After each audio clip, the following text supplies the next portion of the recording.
Hello दोस्तों, कैसे हैं आप सब। आप सभी का मार्केट विद गोपाल के चैनल पर बहुत बहुत स्वागत है। फ्रेंड्स, मेरा नाम है गोपाल लोहार और मैं हूं एक सेबी रजिस्टर्ड रिसर्च एनालिस्ट। आज हम निफ्टी और बैंक निफ्टी की एनालिसिस करेंगे और आज मैं कुछ ऐसी चीज़ बताने वाला हूं कि लोगों को कुछ कन्फ्यूज़न है, उस चीज़ को हम दूर करेंगे। ठीक है, तो फ्रेंड्स आज की एनालिसिस को स्टार्ट करते हैं। फ्रेंड्स, ये है, सबसे पहले हम चलते हैं कि यहाँ पर जो हमारा ये चार्ट जो आपको दिखाई दे रहा है, ये जो 7,500 से जो निफ्टी ऊपर की तरफ चली थी, लोगों को ये कन्फ्यूज़न है कि इसके अंदर ये जो वेव चल रही है, ये वाली, ये फोर्थ वेव चल रही है। ये थोड़ा सा कन्फ्यूज़न है, तो मैं ना इस कन्फ्यूज़न को थोड़ा सा मैं दूर कर देता हूँ। फ्रेंड्स, आपको मैं समझाने की कोशिश करता हूँ कि ये कौन सी वेव है और क्या इसके अंदर प्रोबेबिलिटी बनी हुई है। ये देखिए, आप ये तो मानते हो कि 7,500 से हम जो ऊपर की तरफ चले थे, यहाँ से हमारी एक नई वेव चालू हुई थी। मैं आपको ब्रॉडर स्ट्रक्चर भी समझा सकता हूँ और कौन सी वेव है। यहाँ से लेकर के यहाँ तक हमने फर्स्ट वेव कंप्लीट करी थी और ये पूरा ए बनाया था और ये पूरा बी और ये पूरा सी है। तो यानी कि ये ए बी सी है बहुत बड़ा टाइम फ्रेम का। तो ये फर्स्ट ये है और सेकंड वेव ये वाली, और थर्ड वेव में हम ऊपर की तरफ चले तो थर्ड वेव के अंदर यहाँ पर हमने ये फर्स्ट वेव बनाई है। ठीक है, 7,500 से लेकर के ये जो गई ये फर्स्ट वेव है और ये वाली सेकंड वेव है। और उसके बाद में ये जो आपको दिख रहा है, आपका क्वेश्चन बिल्कुल सही होना चाहिए कि ये पूरी थर्ड वेव है। बिल्कुल दोस्तों, हम भी इसको पहले थर्ड वेव मान करके चल रहे थे, लेकिन ये थर्ड वेव नहीं है। उसका कैरेक्टर मैं आपको बताता हूँ क्यों नहीं है। थर्ड वेव का कारण ये होता है कि जब आप 0 टू ट्रेंड लाइन खींचते हो इस तरह से, यानी कि जब सेकंड पॉइंट जो मिल जाता है ये वाला, इस तरह से हम जब इसको खींचते हैं, ये देखो खींचा, एक सेकंड रुक रहे हैं वापस, ये, क्योंकि हमारे सामने ये फर्स्ट वेव है, ये वाली, ये जो है, इसमें कोई डाउट नहीं है कि ये फर्स्ट वेव नहीं है, ये बिल्कुल फर्स्ट वेव। और अगर मैं इसको सेकंड वेव मानता हूँ, ठीक है, तो 0 टू ट्रेंड लाइन की जब भी खींची जाती है तो कभी भी इस तरह से ब्रेक नहीं होनी चाहिए थर्ड वेव के द्वारा। यानी कि थर्ड वेव जो ऊपर की तरफ निकली है यहाँ से, इस जगह से जो ऊपर निकली है ये वाली, ये ब्रेक होनी नहीं चाहिए थी। यहाँ पर टेस्ट करके फिर ऊपर ऐसे चलना चाहिए था बाजार को, लेकिन इसने टेस्ट कर लिया और नीचे की तरफ ब्रेक डाउन हो गया। तो इसका मतलब ये थर्ड वेव नहीं है। उसके बाद में मतलब ये पूरी थर्ड वेव नहीं है, या फिर ये सेकंड वेव का लो पॉइंट गलत है। अगर मैं ये मान लो कि इस सेकंड वेव का लो पॉइंट यहाँ पर उठा करके यहाँ रख देता हूँ और 0 टू ट्रेंड लाइन यहाँ से खींचता हूँ, तो आपके सामने सारी चीज़ें क्लियर हो जाएगी फ्रेंड्स। तो मैंने यहाँ से लेकर के यहाँ पर उठा दिया, तो ये देखो बार फिर से ब्रेक हो गई इस वाले एरिया में, इस वाले एरिया में फिर से ब्रेक हो गई।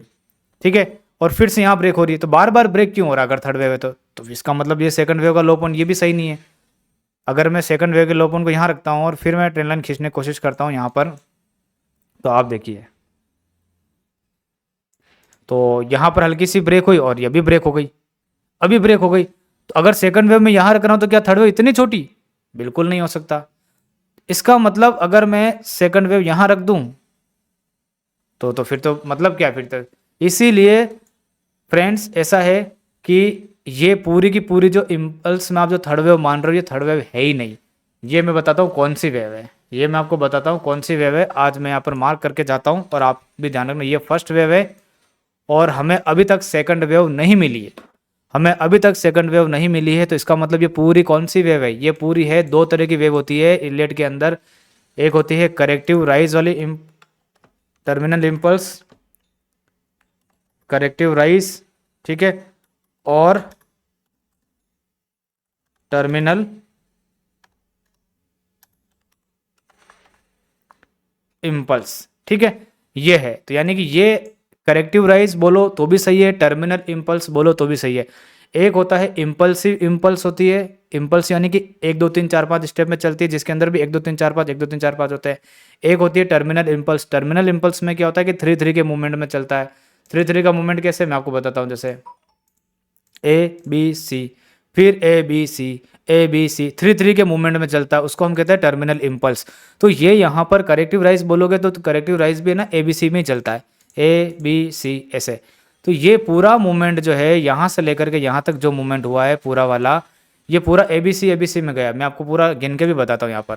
ये देखो, ये ए बी सी, ये उसकी लिंक वेव एक्स, ये ए बी सी, ये उसकी लिंक वेव एक्स, इसके बाद ये ए बी सी करके ये उसकी link wave X, A B C करके ये लिंक वेव एक्स। अगर ये एक्स है तो फिर से ए बी सी बनेगा, फिर से ए बी सी बनेगा ऊपर की तरह, अगर ये एक्स है तो। ठीक है, लेकिन यहाँ पर क्या है कि फ्रेंड्स, जो ये वाला जो एरिया है स्विंग लो जो कट चुका है, यहाँ पर पुराने वाले एरिया में कहीं पर भी स्विंग लो नहीं कटा था और बी वेव का जो नॉर्मली जो टारगेट था पूरा हुआ था। ठीक है, तो इसीलिए ये थर्ड वेव तो बिल्कुल भी नहीं है, थर्ड वेव तो बिल्कुल भी नहीं है। जो टर्मिनल इम्पल्स लेकर के चल रहा है वो हो सकता है बिल्कुल सही निकलेगा बाद में, लेकिन आप थर्ड वेव इसको मान रहे हो और फिर इसको फोर्थ वेव मान रहे हो, तो आप पूरी तरीके से गलत एनालिसिस कर रहे हो और गुमराह कर रहे हो लोगों को इम्पल्स के नाम पर, इलेट के नाम पर, ठीक है। तो ये इलेट वेव बिल्कुल जो है ये थर्ड वेव बिल्कुल भी नहीं है फ्रेंड्स। यहाँ पर ये जो पूरी की पूरी जो वेव चल रही है पूरी की पूरी करेक्टिव वेव्स है, जिसके अंदर यहाँ पर ए वेव बना है और ये अगर बी वेव है तो हम सी वेव की तैयारी कर रहे हैं नीचे की तरफ, ठीक है। और अगर टर्मिनल इम्पल्स भी है तो भी फिर हम नीचे की तरफ काम कर रहे हैं और धीरे धीरे पता चल जाएगा। अगर मान लो जैसे मैं ये मान के चल रहा हूँ कि नीचे की तरफ हम गिर सकते हैं और गिरेंगे, और मान लो 3 के नेचर में ऊपर की तरफ भी जा रहा है और मेरी एनालिसिस गलत भी है, तो सून और लेटर क्या होगा, ये वाला एरिया कट जाएगा। सून और लेटर क्या होगा, ये वाला एरिया कट जाएगा, तो फिर से एनालिसिस हमारी चेंज हो जाएगी बिल्कुल। लेकिन मुझे नहीं लगता है कि ऐसा कुछ होने वाला है, ठीक है। क्योंकि यहाँ पर ये जो लास्ट वाली जो स्टेप है ये वाली इसने ये वाला जो मूवमेंट था काफ़ी कम समय में ब्रेक डाउन किया है, जो कि इस पूरे में नहीं हुआ था। यहाँ पर तो स्टेज निकली थी ऊपर की तरफ, तो इसको हम नहीं मान सकते, ठीक है। यहाँ पर रनिंग करेक्शन थी तो ये भी नहीं थी, लेकिन यहाँ पर एक टॉपिंग आउट एरिया के पास में था और एक वेव चल रही थी ये वाली वेव 1 2 3 4 5 करके, तो इसने इसको पूरा काट दिया है। तो इट्स सेल्फ अपने आप में कन्फर्मेशन हुई थी कि हमारी टॉप जो है वो यहीं लग चुका है, ठीक है। हमारा टॉप जो है वो यहीं लग चुका है और आपको सोनो लेटर बाद में पता भी चल जाएगा। तो इसीलिए मैं ये मान करके चल रहा हूँ कि हमारी जो करेक्शन है, बड़े टाइम फ्रेम की जो करेक्शन है वो नीचे की तरफ स्टार्ट हुई है। और आपको भी अभी यही मान के चलना है जब तक यहाँ पर कोई कन्फर्मेशन नहीं आती यहाँ से ऊपर की तरफ जाने में, और उसकी कन्फर्मेशन आएगी ये वाला एरिया स्पीड से कटेगा, तो ये वाला एरिया स्पीड से कटेगा ऊपर की तरफ में जो, तो कन्फर्मेशन है। स्पीड का मतलब कैसे, कि जैसे यहाँ पर जितने भी समय में नीचे आया वो कम समय में ऊपर की तरफ काट दे, कम समय में ऊपर की तरफ काट दे, तो फिर इसका मतलब ये होगा कि इसका मतलब टॉप यहाँ नहीं लगा है, टॉप कहीं और लगेगा फिर ऊपर की तरफ में, वो चीज़ है। तो ये चीज़ है, इसीलिए थर्ड वेव मानने की बिल्कुल भी ज़रूरत नहीं है। अभी आपको ये मान करके चलना है कि हमारी जो करेक्शन है वो नीचे की तरफ चल रही है और नीचे की तरफ स्टार्ट हुई है। और अगर मान लो नीचे की तरफ सी वेव स्टार्ट हुई है फ्रेंड्स, अगर नीचे की तरफ सी वेव स्टार्ट हुई है तो पूरे के पूरे 5 स्टेप में बाजार नीचे की तरफ गिरेगा, पूरे के पूरे 5 स्टेप में बाजार नीचे की तरफ गिरेगा, जिसका पहला स्टेप जो है वो यहाँ जाके कंप्लीट हो चुका है, यहाँ जाकर के कंप्लीट हो चुका है। और ये उसकी हो सकता है कि ABC की करेक्शन चल रही हो, जैसे ये A हो गया, ये B हो गया, और अंदर की तरफ अगर मान लो यहाँ पर आने के बाद में नीचे की तरफ गिरता है तो C हो जाएगा। तो यानी कि ये फर्स्ट हो जाएगी, फिर सेकंड, फिर थर्ड वेव नीचे की तरफ बनेगी। इस तरह से हो सकता है। तो सी वेव पूरे 5 स्टेप में चलेगी और 5 स्टेप में नहीं भी चलती है तो भी ऐसा हो सकता है कि जैसे ये पूरा गिर करके ये A बन जाएगा, यहाँ से लेकर के यहाँ तक बना, B वेव यहाँ तक ही बनाने गया, फिर से C वेव बनाने नीचे आ जाए, इस तरह से। यानी कि ABC करके इसको लिंक वेव, एक्स वेव नाम देंगे हम, जो भी है। कुल मिलाकर के सीधी सी बात यह है कि हमारा जब तक ये वाला जो एरिया है स्पीड से ऊपर की तरफ नहीं कटेगा तब तक आपको यही मान के चलना है कि 26,300 का हमारा टॉप लग चुका है। लोगों को अभी भी विश्वास नहीं हो रहा है ना कि मतलब बाजार जो है नीचे की तरफ भी जा सकती है क्या, इसीलिए तो मैंने आपका कन्फ्यूज़न दूर करने के लिए सारी चीज़ें मैंने आपको बताई है। तो अब हम स्टार्ट करते हैं हमारे एनालिसिस को और आगे देखने की कोशिश करते हैं। तो फ्रेंड्स यहाँ से लेकर के, शुरू से लेकर के हम यहाँ तक बात कर रहे हैं कि हमारी करेक्शन में चल रहा है बाजार। थोड़ी सी आपको आज पीछे से नॉइज़ सुनाई देने को मिल सकती है। तो यहाँ से लेकर के हमारी करेक्शन चल रहा है यहाँ पर, और जो कि हमने बी वेव यहाँ पर कंप्लीट किया था और उसके बाद हमने ये सी वेव जो है नीचे की तरफ यहाँ पर कंप्लीट किया था। हमने ये बाउंस बैक जो है वो ऊपर की तरफ स्टार्ट किया है, ठीक है। तो ये हमारा ABC चल रहा है। सी वेव का मिनिमम टारगेट 61.8% की रिट्रेसमेंट मैंने आपको बताया था, जो कि हमारा पूरा हो चुका है 23,000 के आसपास। और मैंने आपको लास्ट वीडियो में ये भी बोला था कि मैक्सिमम अगर हम नीचे की तरफ जाना चाहें तो 22,800 22,700 के आसपास जा सकते हैं। लास्ट वाला वीडियो मेरा जा करके देखना, मैंने बिल्कुल वहाँ पर लिख करके दिया था कि नीचे की तरफ 22,750 700 इसकी जोन में जा सकता है मैक्सिमम। 22,500 जाएगा, 400 जाएगा, इसकी कैटेगरी में मैं बिल्कुल भी नहीं था। और बाकी में इसने जो लो पॉइंट क्रिएट करा उतना ही करा, 800 के आसपास लो पॉइंट क्रिएट करा और फिर से हम ऊपर की तरफ आ गए। तो बिल्कुल इसने सही मारा है, बिल्कुल इसने सही मारा है और सही एरिया पर इसने अपना जो बाउंस बैक है वो कंप्लीट किया है। अब हम ये पूरा पैटर्न जो है समझने की कोशिश करते हैं और ऊपर कितना बाउंस बैक आ सकता है उसको समझने की कोशिश करते हैं। देखिए फ्रेंड्स, यहाँ पर इसने इस ट्रेंड लाइन को ब्रेक कर दिया है, तो इसका मतलब जो है बाउंस बैक जो है ऊपर की तरफ स्टार्ट हो चुका है, ठीक है। अब हम इस वेव की रिट्रेसमेंट करेंगे कि 62% रिट्रेसमेंट कहाँ आ रही है। जो वेव यहाँ पर इसने अपना टॉप लगाया था और ये वाला, तो इसकी 62% आ रही है 24,065 के आसपास, ठीक है। 24,065 के आसपास इसकी 62% की रिट्रेसमेंट आ रही है। अब चलते हैं हम 60 मिनट के चार्ट पर। अब फ्रेंड्स आप चार्ट इसको ध्यान से देखिए, ये है आपके सामने 16 मिनट का चार्ट। यहाँ पर देखिए, यहाँ से नीचे की तरफ गिरा, बी वेव हमने यहाँ मार्क करी, उसके बाद ये जो नीचे की तरफ सी वेव बनी, इसमें हम अगर पाँचों वेव भी ध्यान से देखें तो ये 1 2 3 4 5, ठीक है। 5 वेव में फिर से इसने यही प्रॉब्लम है कि यहाँ पर ये 5 वेव पूरी कंप्लीट नहीं हुई है, जो कि यहाँ हुई थी प्रॉब्लम, वही प्रॉब्लम वापस यहीं। तो इसका मतलब 5 वेव हम गिन ही नहीं सकते हैं, ए बी सी करके चलना पड़ेगा। A B C, X wave A, ये पूरी ए, ये बी और ये सी, ठीक है। इसमें भी इसने ए बी सी बनाया। तो कहने का मतलब ये कि ये 3-3 के स्ट्रक्चर ही फॉलो कर रहा है, 3-3 के स्ट्रक्चर ही फॉलो कर रहा है। लास्ट में जाकर के 5 इंपल्स बने ही नहीं रहा, तो करेक्शन उसकी अधूरी रह रही है। इसलिए मैं यहाँ पर श्योरिटी के साथ कह सकता हूँ कि मार्केट में बाउंस बैक आने के बाद में वापस नीचे आएगा, क्योंकि अगर करेक्शन एंड होती है ना नीचे की तरफ, तो पूरी 5 स्टेप में एंड होती है। जब तक 5 स्टेप में एंड नहीं हो रही है और उससे पहले ऊपर आ रहा है, इसका मतलब जो ऊपर जा रहा है वो करेक्टिव राइज है, तो उसमें मेरा विश्वास बढ़ जाता है फिर से। इसीलिए तो अब हम ये देख लेते हैं कि ये जो करेक्टिव राइज जो है यहाँ से जो स्टार्ट हुआ, ये वाला जो लोपन बनाने के बाद में कहाँ पर जाकर के खत्म होगा, कहाँ पर पे जाकर के खत्म होगा। अब फ्रेंड्स मैं आपको यहाँ पर 2 केस देकर के जा रहा हूँ, बड़े ध्यान से सुनना, बड़े ध्यान से सुनना, ठीक है। मैं ये ABC हटा रहा हूँ, 2 केस दूंगा, इससे ज़्यादा नहीं दूंगा, ये ABC हटा रहा हूँ मैं, ठीक है।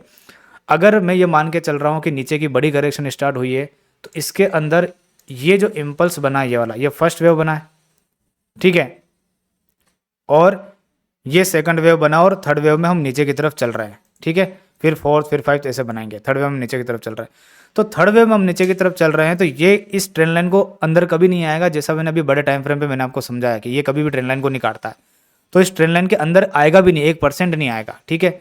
तो हम यही मान के चलेंगे कि हाँ ये थर्ड वेव में नीचे की तरफ चल रहा है, ठीक है। लेकिन अगर ये इस ट्रेंड लाइन के अंदर आ जाता है, इस ट्रेंड लाइन के अंदर आ जाता है, और यहाँ पर मान लेते हैं कि ये फर्स्ट वेव है, अगर सही है, तो उस केस में क्या होगा मैं आपको बताता हूँ। उस केस में ये होगा कि यहाँ पर ये ABC बन रहा है, इसका मतलब ये वाला, ये A, ये B और ये फिर C बनाने ऊपर की तरफ आएगा, ठीक है। जब आप इस चार्ट को उल्टा करके भी देखोगे तो आपको अच्छे से समझ में आ जाएगा कि ये फर्स्ट इम्पल्स बनाई, ये A बने, B थोड़ी सी बड़ी बनी, और C जो है इसके ऊपर ऊपर खत्म हो जाएगी। तो इसका मतलब क्योंकि B ना यहाँ पर स्ट्रॉन्ग हो गई है, तो इस केस में क्या होगा कि यहाँ पर जो है ये C वेव बन जाएगी। तो C वेव हमेशा क्या होता है कि B वेव जो है इससे 500 पॉइंट एक्स्ट्रा बनी है यहाँ पर। अगर आप देखोगे ना ध्यान से, तो जो ये लो पॉइंट था 23,250 के आसपास, तो हमने इसमें 22,800 का लो पॉइंट बनाया, तो 500 पॉइंट एक्स्ट्रा है। तो इस पॉइंट से 500 पॉइंट नीचे ही खत्म हो जाएगी, इस पॉइंट से 500 पॉइंट नीचे ही खत्म हो जाएगी। इसका मतलब कहाँ पर आ रहा है, 24,800।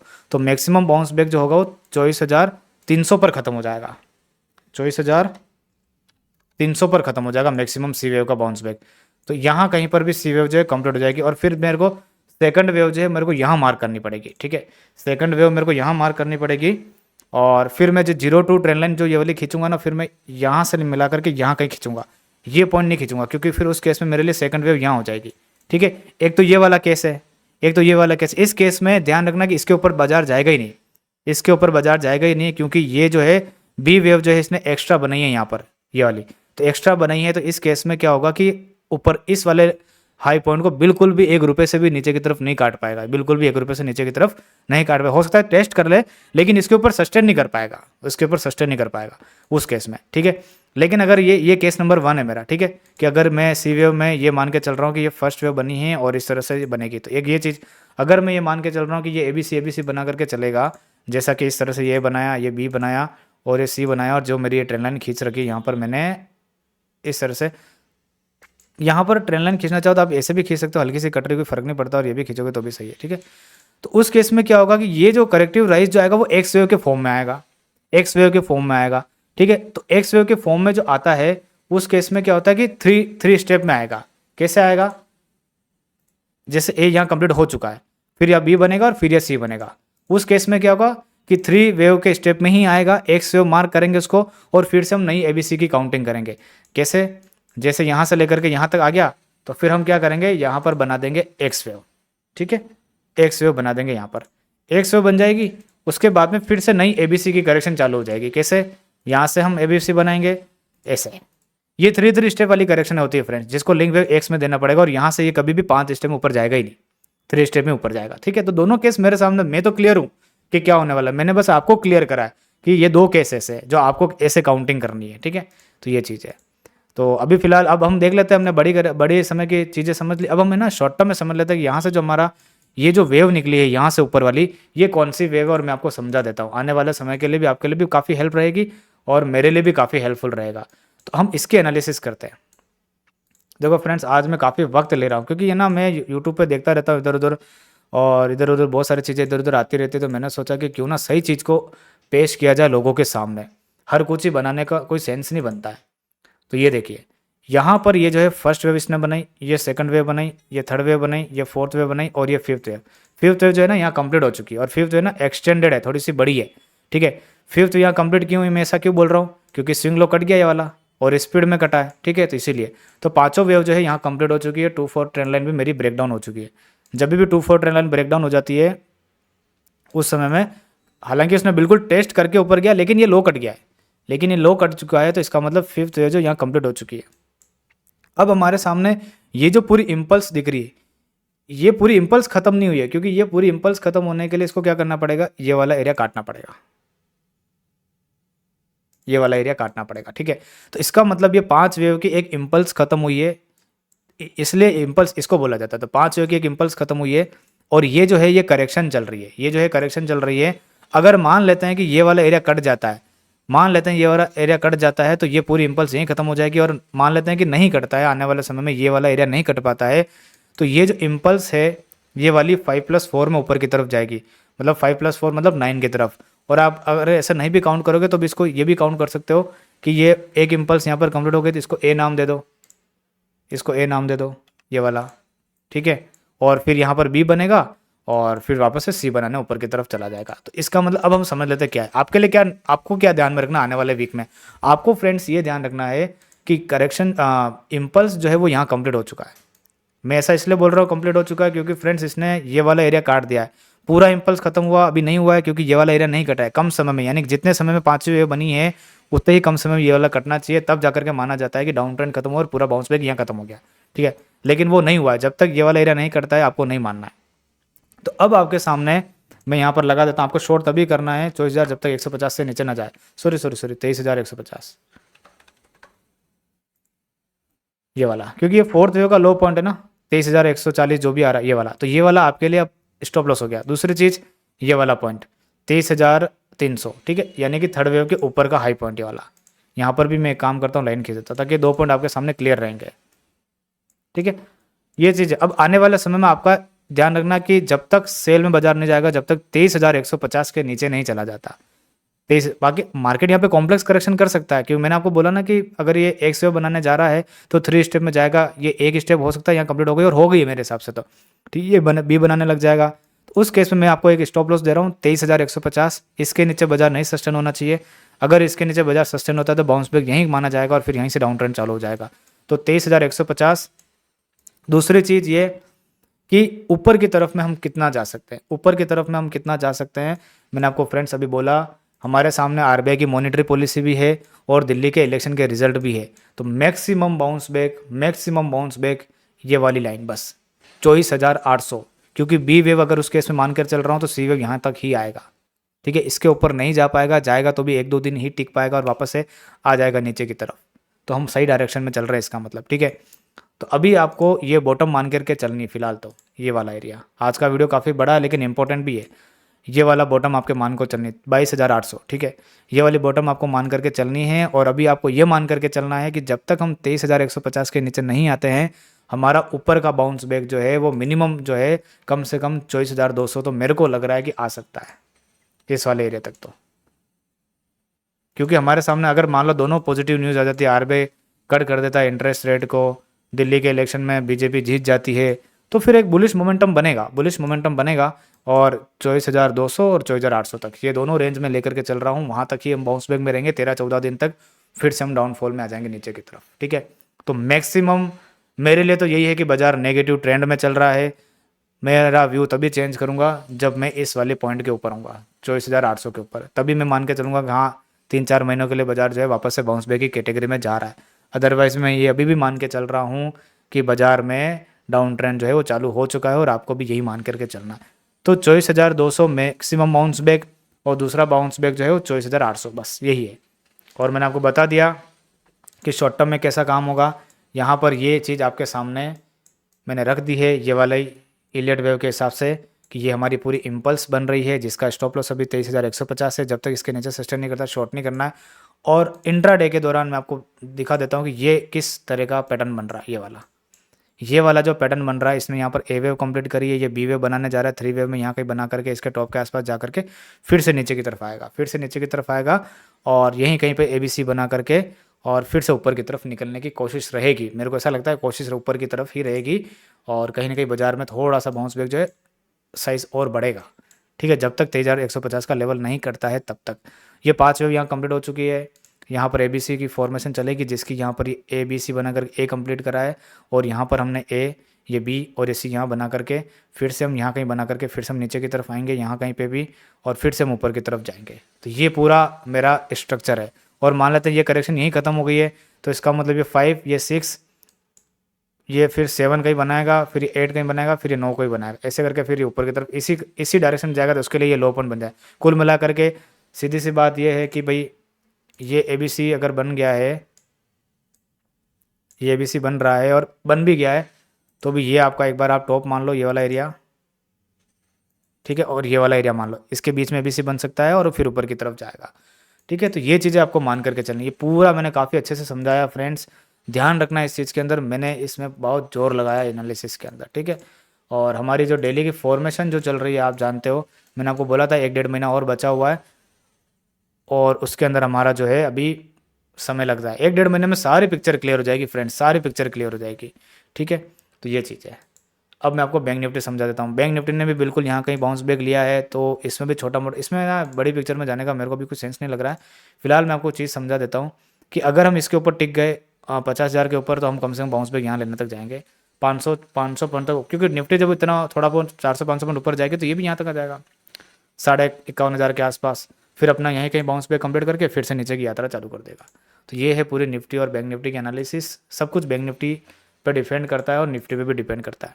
तो ये चीज़ ध्यान रखनी है। निफ्टी में मैंने आपको सारा अच्छे से समझा दिया और बैंक निफ्टी में मैक्सिमम बाउंस बैक जो है मेरे को ऐसा लगता है कि इस पॉइंट से ऊपर नहीं आएगा।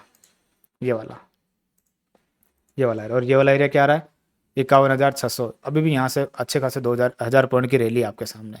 ठीक है, तो ये मैक्सिमम बाउंस बैक है अगर हम ये डेली के 200 EMA के अंदर टिक पाते हैं तो। ठीक है, तो ये निफ्टी और बैंक निफ्टी के एनालिसिस से आज का वीडियो काफ़ी बड़ा रहा, क्योंकि मैंने कुछ चीज़ें डिस्कस करी और आपको समझाने की कोशिश करी है। 1 घंटे के 200 EMA के ऊपर काम कर रहा है, अगर सपोर्ट बन के यहीं से ऊपर की तरफ जाता है तो बाउंस बैक थोड़ा सा ऊपर की तरफ आएगा। पहला बाउंस बैक खत्म होने का पॉइंट है 24,200, फिर तो फाइनल तो ये है ही है, 24,800। इसके ऊपर जाना ही नहीं चाहिए, इसके ऊपर तो जाना ही नहीं चाहिए। तो ये चीज़ पूरी है। और अगर मुझे लगेगा कि बाउंस बैक जो है यहाँ तक जा रहा है, यहाँ कहीं तक, तो इसमें पार्टिसिपेट करेंगे धीरे धीरे ऊपर का। लेकिन अल्टीमेट ट्रेंड जो है वो डाउन ट्रेंड का है, ध्यान रखना। यहीं कहीं से जाने के बाद में फिर से नीचे की तरफ यात्रा चालू हो जाएगी। ठीक है, तो ये पूरा निफ्टी और बैंक निफ्टी के एनालिसिस। आज के वीडियो कैसा लगा कैसा नहीं लगा कमेंट बॉक्स में लिख करके ज़रूर बताना। हो सकता है कि मैंने काफ़ी हद तक आपके डाउट क्लियर करने की कोशिश करी पूरी की पूरी। ठीक है, तो आज का वीडियो शेयर कर देना लोगों की तरफ, सही नॉलेज पहुंचाने की कोशिश करना। इस वीडियो को मैं यहीं पर वाइंड अप करता हूं। Thank you so much.